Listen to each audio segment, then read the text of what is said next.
Għaddew aktar minn 24 sija minn meta sarlu l-appell fil-Parlament, iżda l-Prim Ministru Robert Abela għadu ma ċaħax lil Joseph Muscat biex jitneħħa l-ikraħ li għandu fuq il-pajjiż.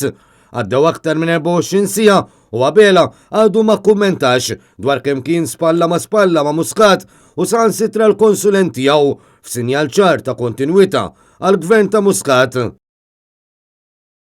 Aqbad mingħajr dewmien u pubblikament issa u iċħat lil Joseph Muscat. Hekk biss tkun verament turi lil poplu Malti li trid taħilu id-dellikra li għandu fuqu pajjiżna. Ammetti li Joseph Muscat wassal lil pajjiżna f'dan l-istat. Ammetti li dan u l-legat tiegħu. Nisfidak issa, Prim Ministru, iċħdu, nezzaw mill-ola onorefiċenzi ta' pajjiżna. Keċċieħ mill-partit tiegħek biex nimxu l-qoddim tas-sew u turina li int m'intix kontinwità. It-tnejn filgħodu, il-kap tal-Partit Nazzjonalista Bernard Grech appella lill Prim Ministru fil-Parlament biex ineħħi s-supervja u jiddiskuti mal-Oppożizzjoni ħalli jinstabu s-soluzzjonijiet wara li Malta ġiet grey listed.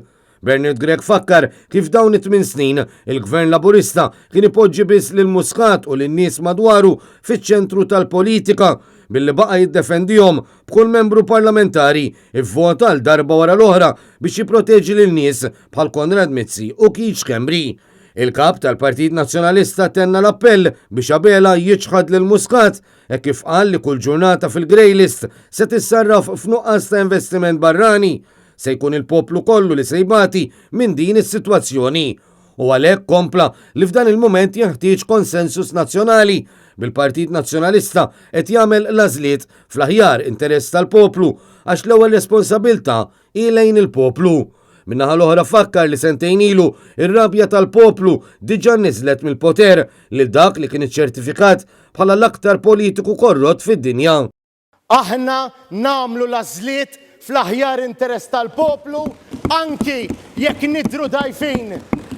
Għaliex l-ewwel responsabbiltà tagħna tibqa' lejn il-poplu u mhux lejn sħabna li rridu nipproteġu. Bernard Grech qal li l-partit immexxi minnu se jkompli joffri lid tal-għajnuna bil-ħolqien ta' Task Force Nazzjonali biex titwarrab l-arroganza u s-supervja fil-waqt li bis-saħħa ta' kulħadd il-pajjiż jaqbad it-triq il qudiem ħalli joħroġ mill-Grey List.